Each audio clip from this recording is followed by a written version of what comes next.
Muy buenas tardes. Hoy vamos a hablar acerca de la contribución del cerebelo y los ganglios basales en la función motora.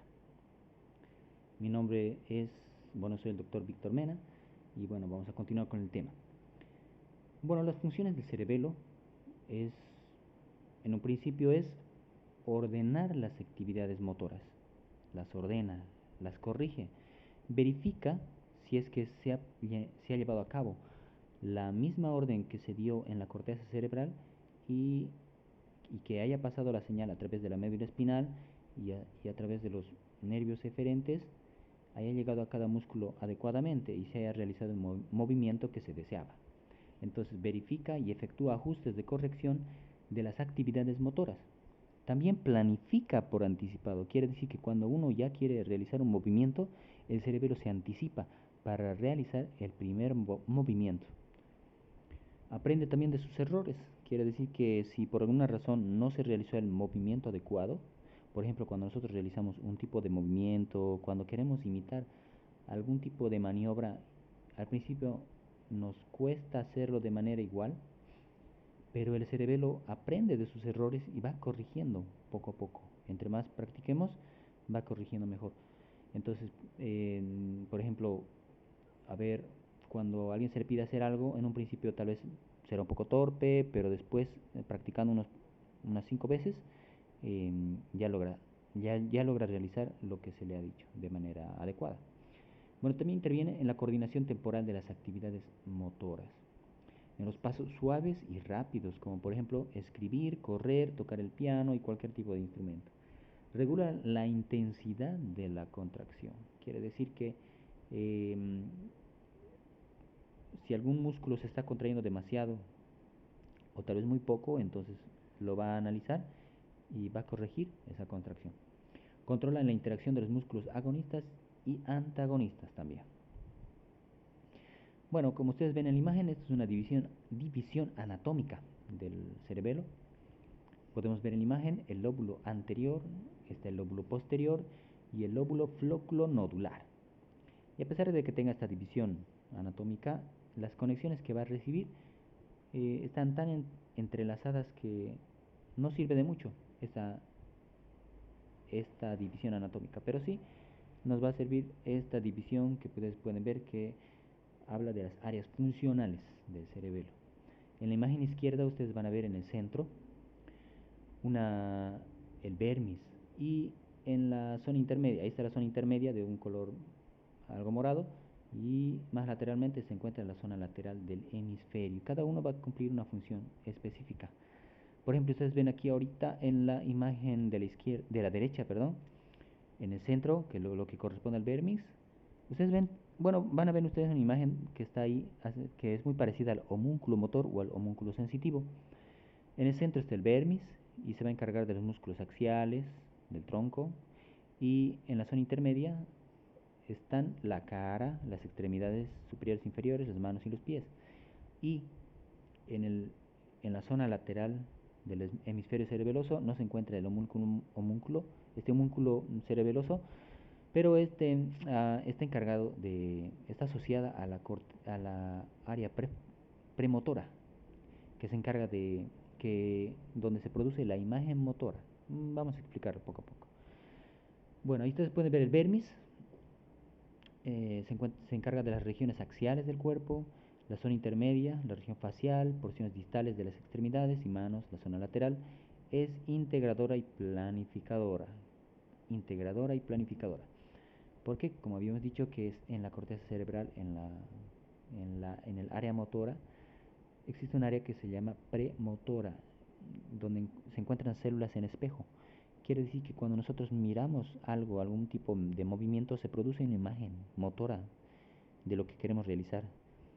Y esta imagen la va a analizar el cerebro y va a mandar hacia el área motora primaria de la corteza cerebral, y esta va a mandar hacia centros inferiores y hacia los ganglios basales, que pasan luego por el tronco, o tal vez simplemente pasan directamente por la vía piramidal, pero su fin es llegar hasta la médula espinal y interactuar con las motoneuronas de las astas anteriores y así mandar una señal a los músculos respectivos.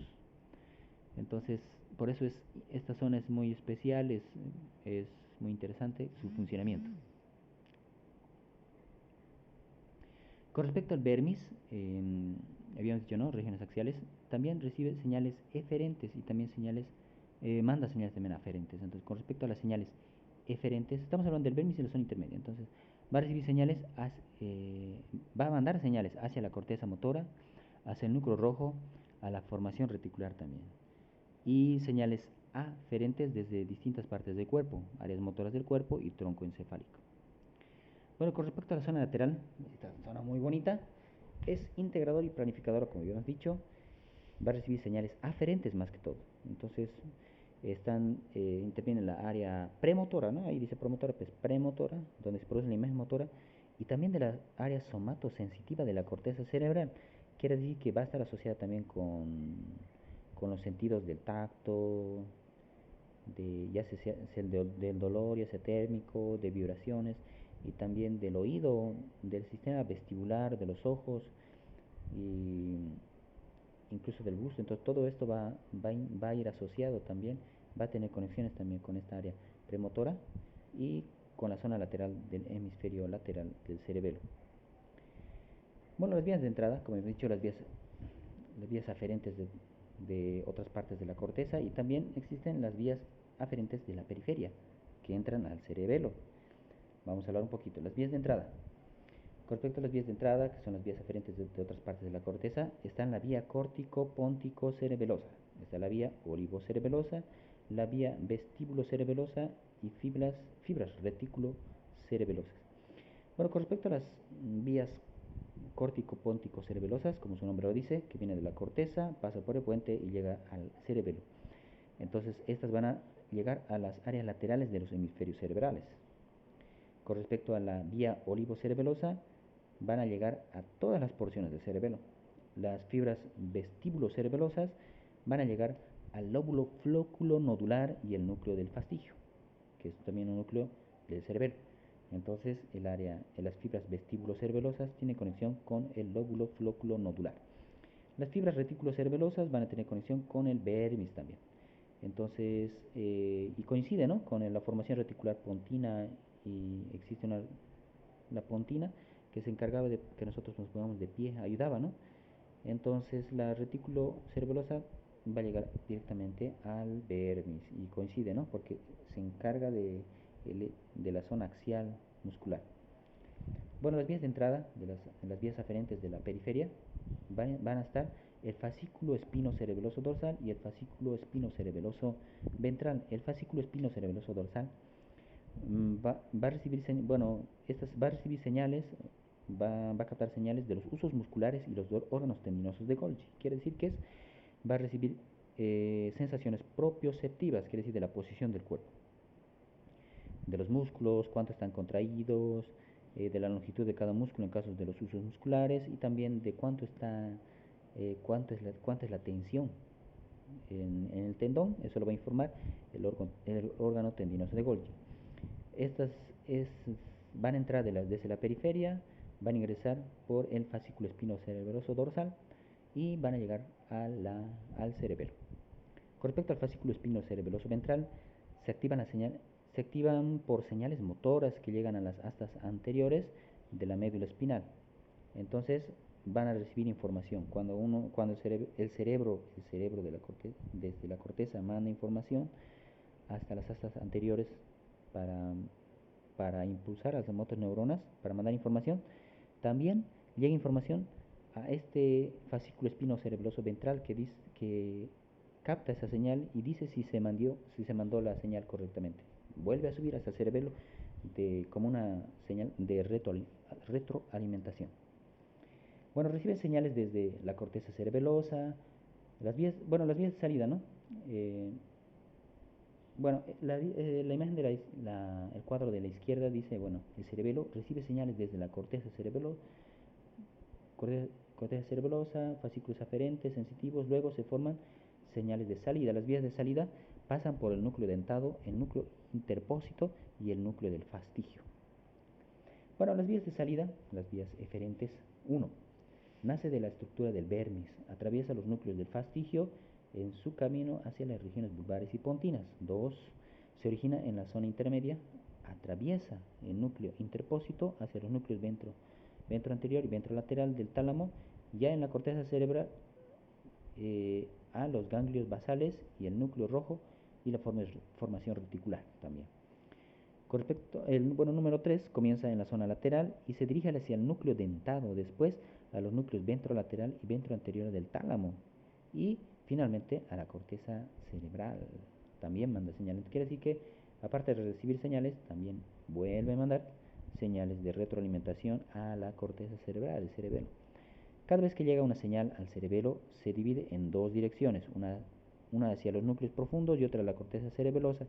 En una fracción de segundos se inhibe a los núcleos profundos si es que es necesario.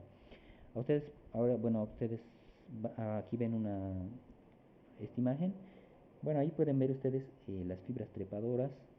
Es la vía de aferencia de la oliva inferior y tiene dos caminos, uno que llega a un punto rojo y otro que llega hasta la célula de Purkinje. La célula de Purkinje va a inhibir y la otra célula que llega al núcleo va a excitar. Entonces va a tomar cualquiera de las dos vías, ¿ya? Existe también otra vía que es la vía de aferencia. eh, casi todo el resto de las fibras aferentes por las fibras musgosas. Unas también van a llegar al núcleo que van a excitar y otras van a pasar por otro tipo de células, otro tipo de capas y van a llegar otra vez a la célula de Purkinje y también van a inhibir. Entonces es un proceso de inhibición-excitación o puede ser excitación-inhibición y depende de cómo se mande la señal va a hacer que determinado músculo se inhiba o se excite todavía un poco más. Así funciona el cerebro. Bueno, las células de Purkinje se encargan de inhibir, esa es su función. La célula nuclear profunda también. Bueno, la corteza cerebelosa inhibe a los núcleos profundos en caso de que sean estimulados primero. Otras células que inhiben también son las células en cesta y estrelladas situadas en la capa molecular. Gestionan la inhibición lateral de las células de Purkinje. Las células de Purkinje inhiben y corrigen errores, ¿ya? Bueno, ayudan a corregir los errores motores, ¿ya? El grado en el que el cerebelo interviene al comenzar y terminar los movimientos mediante la contracción de los músculos tiene que aprenderlo junto con su coordinación temporal. Bueno, las fibras trepadoras envían señales de error hacia el cerebelo cada vez que necesita perfeccionar cada movimiento para generar un nuevo cambio. Estamos hablando de las células de Purkinje. Bueno, existen niveles, ¿no? Niveles. En el primer nivel está el vestíbulo cerebeloso, que interviene en el equilibrio. Segundo nivel está el espino cerebeloso, que interviene en el tono muscular. Y tercer nivel, cerebro cerebeloso, o también podría ser córtico cerebeloso, ¿no? Control de los patrones de movimiento. En eso es lo que ayuda. Bueno, ¿cuáles son funciones principales del cerebelo? Eso siempre les van a preguntar. Es el equilibrio, el tono muscular y patrones de movimiento. Esos son los tres principales. Interviene en el equilibrio, interviene también en el tono muscular y también en los patrones de movimiento. Va corrigiendo.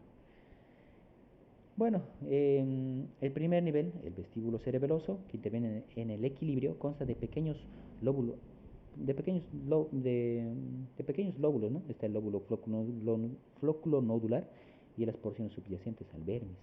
Aporta los circuitos nerviosos para la mayoría de los movimientos relacionados con el equilibrio. Controla el equilibrio entre los músculos agonistas y antagonistas de la columna. Quiere decir que va relajando algunos y contrayendo otros para que nosotros podamos caminar, pero eso es un control constante cuando nosotros estamos en movimiento. Bueno, de ahí dice de la columna, de la cadera, de los hombros durante las variaciones ¿no? De la posición corporal exigidas por el aparato vestibular, constituido por el vermis anterior y posterior y zonas adyacentes, como la zona intermedia un poquito, y también proporciona el circuito encargado, estamos hablando de segundo nivel, ¿no? Encargado de coordinar los movimientos de las porciones distales de las extremidades, manos y dedos. Entonces este es el segundo nivel, espinocerebeloso, que interviene en el tono muscular, que está que está constituido en el vermis anterior y posterior y zonas adyacentes, parte de la zona intermedia. Bueno, el tercer nivel, cerebro cerebeloso, control de los patrones de movimiento, compuesta por áreas laterales de los hemisferios cerebelosos, recibe conexiones de la corteza motora, premotora y somatosensitiva, transmite señales de salida de nuevo al cerebro, Actúa como regulador para planificar los movimientos secuenciales complicados del tronco y de las extremidades, unas décimas de segundo antes, cuando ya se ha formado la imagen motora, ¿no? Bueno, existen algunas anomalías del cerebelo. Uno o más núcleos cerebelosos están comprometidos, por ejemplo, la dismetría. Cuando está afectado el cerebelo, esto es característico, ¿no? La dismetría. ¿Qué es la dismetría? Bueno, es incapaz. Ese es cuando se es incapaz de predecir la distancia a que llegarán los movimientos. Quiere decir que cuando yo voy queriendo alcanzar algún tipo de objeto, sobrepaso y como medida voluntaria de compensación, retrocedo, pero exageradamente también y haciendo un movimiento de vaivén de adelante hacia atrás. Eso es lo que quiere decir. Bueno, la hipermetría quiere decir, también es parecido a la dismetría, pero el movimiento llegará más allá del punto deseado, ¿no? Y ahí se quedó. No se puede alcanzar. Con respecto a la ataxia, los movimientos son descoordinados. La ataxia cerebelosa, podemos hablar, que presenta una base de sustentación amplia. El paciente pareciera que estuviera un poco ebrio, pero no está. Es así parecido a cómo camina un paciente atáxico cerebeloso. Bueno, existen también los problemas de sucesión de movimientos, quiere decir, a ver, vamos a leerlo. La disdiadococinesia, dice, la disdiadococinesia, ¿cómo se da? Bueno, cuando nosotros le pedimos al paciente que pueda realizar con las manos extendidas hacia adelante, parecido a la maniobra de Robert, y bueno, decimos que las manos la pongan en pronación y luego en supinación. Pronación, supinación, pronación y supinación. De manera rápida. Y cada vez que intente hacerlo más rápido le va a dificultar al paciente. Entonces eso se llama disdiadococinesia. También la dificultad para poder hacer movimientos diferentes, rápidos. Por ejemplo, el hecho de tocar el pulgar con el dedo índice, con el medio, con el anular y el meñique de manera rápida, le cuesta, ¿no? El sistema de control no puede predecir dónde van a estar las diferentes partes del cuerpo. El movimiento puede comenzar muy tarde o muy temprano. Bueno, la disartria, que es la falla de sucesión de movimientos que afecta el habla. Porque, por ejemplo, para poder nosotros hablar no solamente intervienen las cuerdas vocales ni la función respiratoria, sino también intervienen los movimientos faciales, ¿verdad? El movimiento de la lengua. Bueno, entonces ahí luego está también el temblor intencional. Quiere decir que el paciente está normal, no tiembla, pero solamente cuando intenta agarrar un objeto empieza a temblar. Más, y entre más se acerca, tiembla más. Los movimientos empiezan a oscilar al acercarse al objeto deseado, primero rebasándolo y luego oscilando hacia atrás y hacia adelante. El nistagmo cerebeloso es una lesión de los lóbulos flóculo-nodulares, provoca movimientos rápidos y temblorosos de los ojos al intentar fijar la vista a un lado de la cabeza. Quiere decir, cuando el paciente le pedimos que mire a un lado de la cabeza sin mover esta, va a empezar a presentar nistagmo. La hipotonía, bueno, la desaparición del núcleo dentado, el interpuesto provoca hipotonía del mismo lado de la lesión cerebelosa. Interesante. Muy bien, con respecto a los ganglios basales, es, bueno, los ganglios basales también reciben señales, también mandan señales, reciben señales de la corteza cerebral, mandan señales a la corteza cerebral, intervienen en este es un sistema motor auxiliar, ¿ya? Es decir, ayuda, es auxiliar. Funciona íntimamente y vinculado con el sistema de control motor córtico-espinal, quiere decir con la vía piramidal también está íntimamente vinculado y también con la corteza cerebral. Bueno, con respecto a los ganglios basales, existen los ganglios basales son núcleo de caudado, el putamen, núcleo subtalámico, globo pálido, sustancia negra. Con respecto al núcleo caudado y el putamen, va a estar la cápsula interna, donde pasan todas las fibras sensitivas y motoras que pasan desde la corteza motora hacia la médula espinal. Bueno, ahí ustedes pueden ver la imagen, muy bonita, donde se encuentra el núcleo de caudado, que parece un pescadito, ¿verdad? Bueno, a ver, bueno, ya conocen esta imagen, pero seguiremos. Bueno, el circuito neuronal de los ganglios basales, dice, ¿no? Aquí estamos hablando, existen dos principales, el circuito del núcleo caudado, el circuito del putamen. El circuito del putamen interviene en los movimientos finos y el circuito del núcleo caudado almacena almacenamiento de la información de los movimientos, es decir, aquí aprende. Entonces determinan la velocidad, la amplitud de los movimientos, ambos circuitos, del caudado y el putamen. Bueno, ¿qué pasaría? Bueno, este es el circuito del putamen, ¿no? Habíamos dicho el circuito del putamen interviene en los movimientos finos.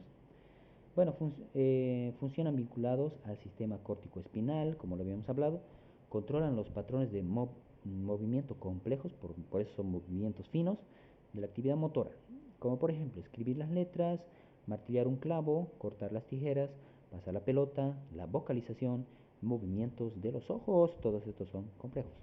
A ver, vamos a ver las vías nerviosas del circuito del putamen. Dice, comienzan en la área premotora y la suplementaria, en la corteza motora y área somatosensitiva de la corteza sensitiva también, se dirigen hacia el putamen, después llegan a la porción interna del globo pálido y a los núcleos talámico, ventroanterior y ventrolateral, finalmente regresan a la corteza motora primaria, premotora y suplementaria. Con respecto a bueno, esto es lo mismo, ¿no? Las vías del circuito del putamen que comenzaban con las áreas premotora y suplementaria de la corteza motora y todo lo que habíamos hablado hace un momento. ¿Qué pasaría si fallaran? Por ejemplo, miren, está el funcionamiento normal del circuito del putamen. Vamos a hablar aquí de atetosis, hemivalismo y corea. Dijo. Con respecto a la atetosis, ocasionado por la lesión del globo pálido, movimiento de contorsión de la mano, un brazo, cuello, cara, de origen espontáneo y continuo en su realización. Y el diccionario médico dice distonía que afecta a las partes distales de las extremidades, lo que hace que muestren movimientos anormales, involuntarios, lentos y reptantes. Vamos a ver si se ve la imagen. Cierre sus ojos. Eso, mira, ustedes pueden ver una atetosis. Toque su nariz. Son movimientos ondulantes, serpentantes. El paciente le dificulta realizar movimientos.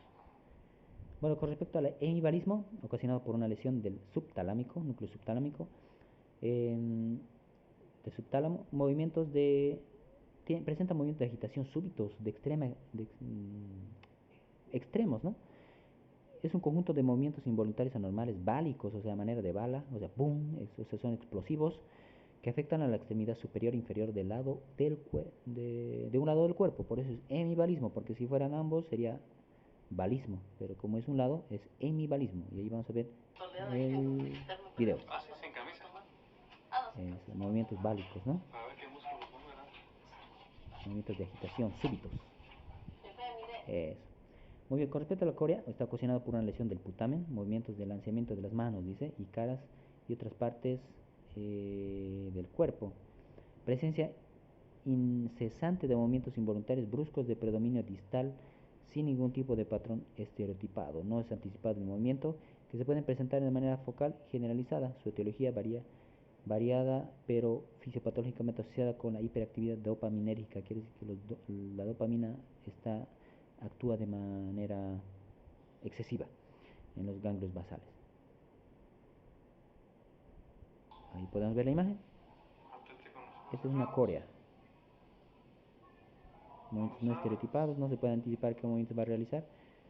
Eso es una corea de... Tócate la nariz con la mano derecha.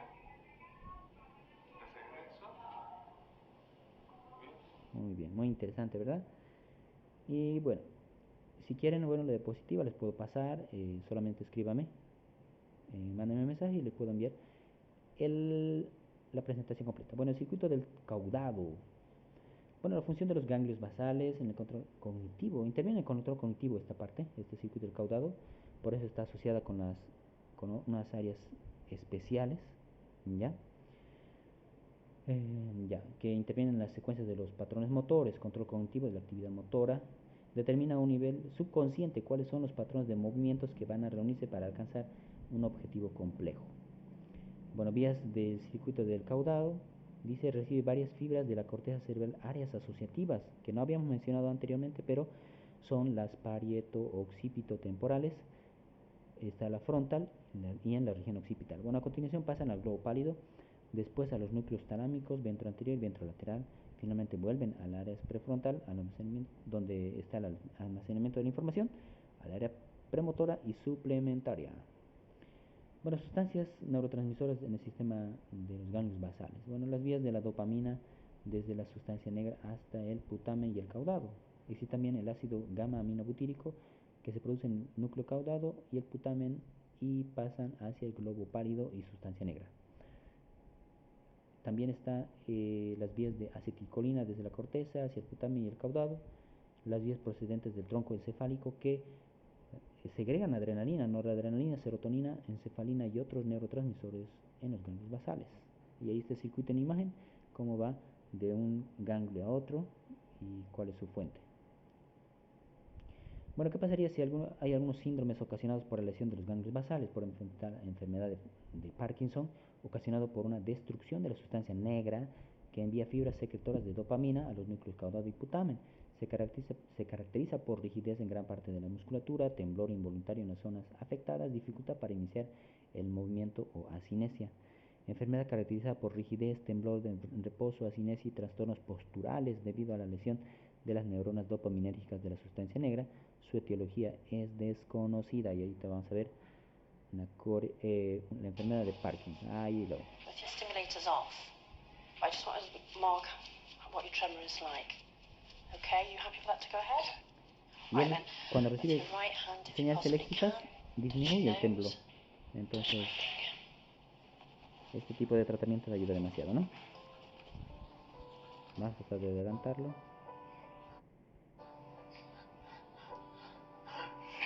Bueno, no se ve. Ahí está. El paciente se ha calmado. Es porque le han dado una señal eléctrica que está conectada ahí a un aparato. Eso ayuda mucho, ¿no? Bueno, con respecto a las enfermedades de Huntington, están los trastornos es un trastorno hereditario ocasionado por la desaparición de los cuerpos celulares que segregan GABA, ácido gamma aminobutírico o el GABA en el putamen y el caudado. Se caracteriza por movimientos de sacudida, movimientos deformes y progresivos en todo el cuerpo y demencia. Enfermedad autosómica dominante de inicio de edad adulta, caracterizada por demencia y movimientos anormales involuntarios, predominantemente de tipo coreico. La alteración genética consiste en la repetición más de 42 veces del nucleótido CAG o CAG en el gen huntingtina localizado en el cromosoma 4. Y ahí vamos a ver el videito. Nacieron aparentemente normales, pero hoy todos y cada uno de ellos está luchando contra una mutación genética en el cromosoma número 4 que terminará por vencerlos. Se trata de la enfermedad de Huntington. Hay una gen que nace, está, lo que le dicen mutado, está mal. Y si nace uno con este gen, lo tiene que heredar a fuerzas del papá o de la mamá. Entonces le va a dar la enfermedad. No han encontrado la cura.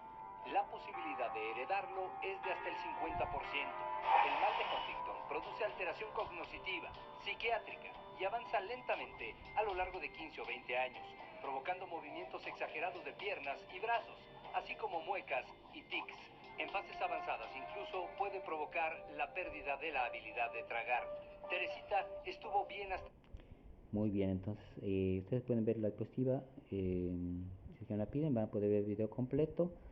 Por factor tiempo, bueno, seguimos continuando. Bueno, está el síndrome de negligencia también con respecto al daño de los ganglios basales, o también llamado heminegligencia, que cuando el paciente no percibe un lado en el campo visual, pero las heminegligencias no solamente pueden ser acerca del campo visual, pueden ser motoras, sensitivas. Bueno, ahorita estamos hablando del campo visual. Hay daño en la corteza parietal posterior derecha, ¿ya? Y ahorita vamos a ver un videito interesante. Ahora nos enfrentamos al ¿Cómo último podemos evaluar? ítem de la escala que evalúa la... Wow, nos fuimos. Ahora nos enfrentamos al último ítem de la escala que evalúa la negligencia o desatención. Al alcanzar este punto... Ahí está. Ahí vamos a ver, doctor, cómo evalúa. Ambos.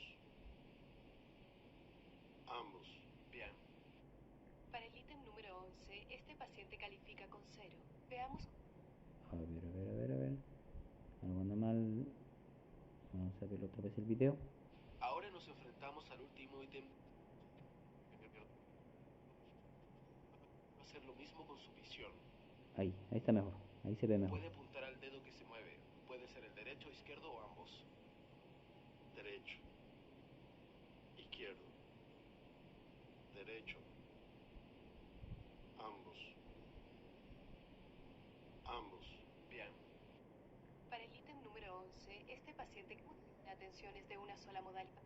Quiero que me Ahí digas está, si ese veo un es dedo mejor moviéndose ejemplo. en el lado derecho, izquierdo o en ambos lados. ¿Dónde ve este? Izquierdo. Derecho. Derecho. Derecho. Derecho. Izquierda. Derecho. Muy bien. Eso, ¿no? No capta una parte del campo visual. Y como ustedes pueden ver el dibujo, está un dibujo normal y él no ve los números del campo visual izquierdo. También, bueno, aquí hay otro ejemplo, daño en la corteza parietal izquierda, donde se almacenan las coordenadas especiales del campo visual derecho.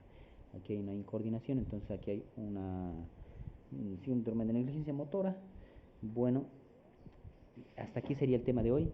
Les agradezco mucho y bueno, mando, por favor, quisiera sus comentarios para decir que podemos mejorar. Estoy dispuesto a escucharles. Muchas gracias.